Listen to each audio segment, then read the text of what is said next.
Hello YouTube. Wanted to make a small movie about how I set up the HHO system. So the basic how does HHO work? Maybe you've seen it on other YouTube movies already. You put a plus and a minus in the water and you put the battery current on it. And the current wants to go through the water. Water consists of two molecules, hydrogen and one oxygen, and it breaks it apart, so you will have two components, hydrogen gas, and one component, oxygen, which is very flammable combination, and that gas you send to the air intake. Well, how does it work? This is the cell, plus and minus, or the other way around, doesn't really matter. You put it in water. I made a system of these two kind of plates. Well, they're basically the same, but if you turn them around, you make a set like this. One is plus, one is minus, and so you go on as much as you want. No, I'm not an electrician, nor do I know much about physics, but it's really basically simple, and you just need to use common sense. Here you can see my setup of the cell inside. Plus, minus, plus, minus, plus, minus, plus. They are connected in between with nylon bolts and nuts. So the only way they can react with each other is through the water. Now, it's not ordinary water, it's distilled water, and in there is a kind of salt. I think regular salt would do the trick, but I used kalium hydroxide. Must be available in every country. You have to search a bit for it. Distilled water, however, is not a problem. So the water breaks down in hydrogen and oxygen. To catch it up, if you put current on it, the gas will eventually go through the wire and go into this bubbler. Just for the moment, I'll just put it in the regular water without the bubbler itself, and I'll explain a bit the electronics about it, which are there. Zoom in a bit. Just made a device which I can make in my under my dashboard, so I can control everything from while sitting at the wheel. That's how it looks. This is the PWM, stands for pulse width modulator, which what it does is it regulates your amperage. This one is up to 30 amperage, but that's a maximum. It will run safely non-stop on 20 ampere, which is what you want to use. If you want to do more, then you need to put one of those computer ventilators on this one. I can see what it does because this is an ampere and voltmeter actually. I'll show it later on. If you just want to see how many volts, which is not really necessary, then it's okay. But if you want to use the ampere meter, you would always need a shunt. This is a shunt, it's a safety device. It'll prevent the amp/voltmeter from getting a too much big burst. Basically the big current goes through, but this complicated looking thing, which is actually not so complicated, takes also measurements from the current that is mainly going through here, and then calculates and displays how much ampere or volts you're using. Now I will set the whole system on. Mind you, this particular part is upside down because it's going to be the other way around on the dashboard, and ideally you do this with the engine on.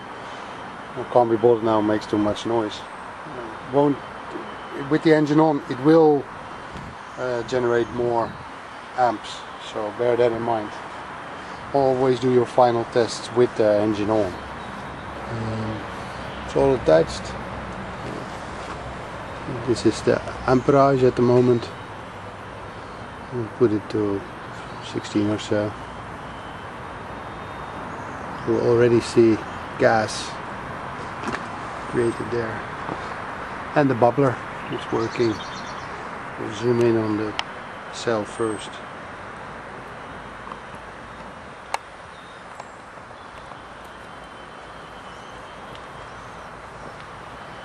Nice bubbles, very clean, doesn't get brown at all. There's the bubbler.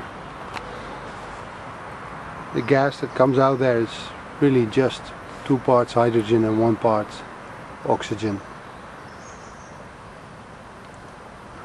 Why I chose kalium hydroxide, it's because it leaves as near as none residue into the gas.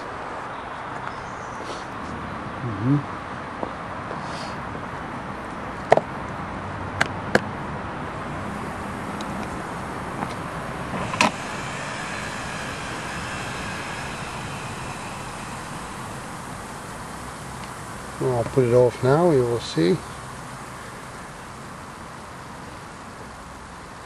Stops right away, of course. Now for this particular setup I have not the sufficient wiring, not the good quality wiring, and also the connections are a bit sloppy, as you can see here. Not the way to go. This would be a bit better, but it's old wires that I used to show the setup. I already put the lines in my car. A bit better. They come in from the dashboard, go all the way to here. Now here is the relay. You'll find on YouTube also a few explanations of how to attach stuff to a relay. It's not that complicated. Make sure that your fuse, first of all, that you have one, from the plus to the relay. Usually they sell the thinner wire ones, like this. They will get too hot. All Chinese people say every chain is as strong as its weakest link. That could be your weakest link, so make sure that you have the thick enough wiring. Rule of thumb for wiring is for every 10 amps use 1 square millimeter of wiring. So I'm looking at maximum 25 amps, so that's why it's 2.5 square millimeters wiring. There you go, no inches, none of that. You might find this one interesting as well. It's the wiring.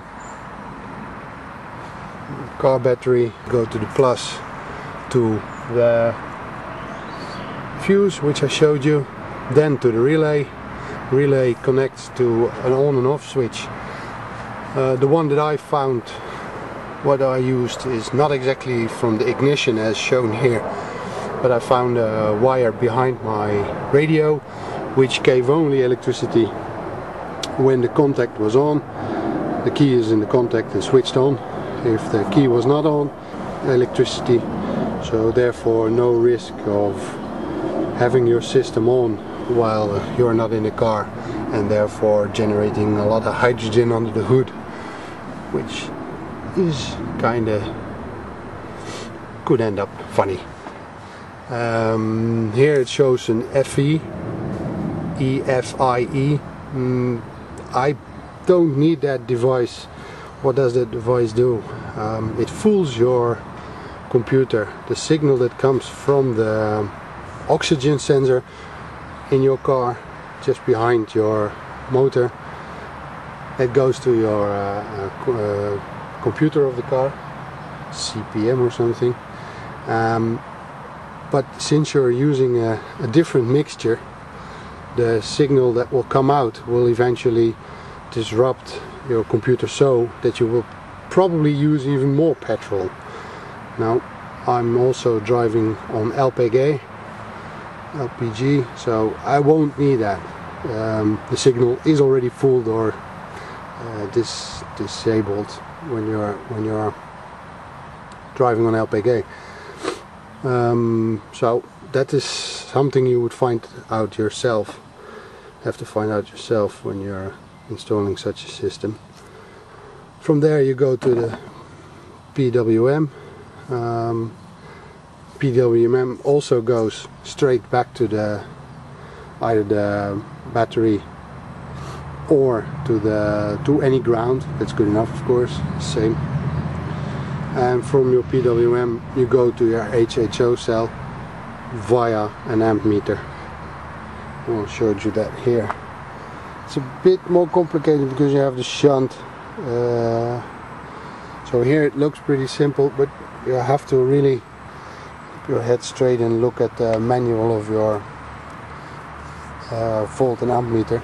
Here's the manual that I found for mine. Forgot to tell, these little stainless steel plates, they're really all the same. I just made a quick drawing in Illustrator and converted it to DXF or something. It's a format that can be used to do laser cutting. These are laser cut, and that sounds all expensive. I ordered 20 of these and they were less than 85 cents a piece, so it wasn't the biggest headache as well. Now where I live, I had really troubles in Eastern Europe. I had really trouble finding these simple plugs for the bubbler and actually also for the cell itself. In my old setup I used, what is it here, the copper ones, but I just didn't want to use them anymore for obvious reasons. Gets all dirty and stuff. Also these don't generate sparks and stuff like that. You don't want sparks close to hydrogen.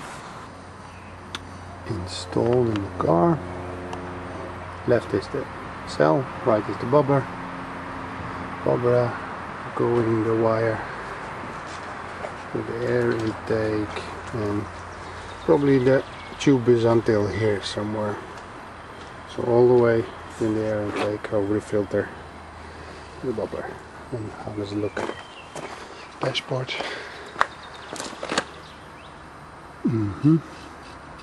Now again, I can only activate the cell if the contact is in and turn the bit, which I will do. I will start the engine.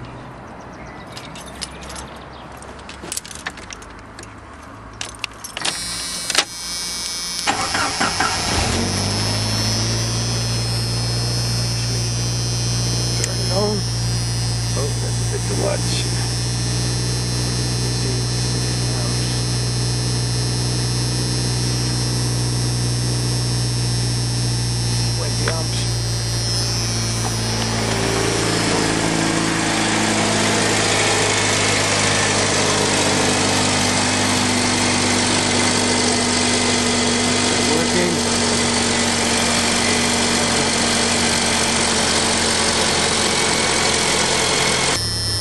Was it?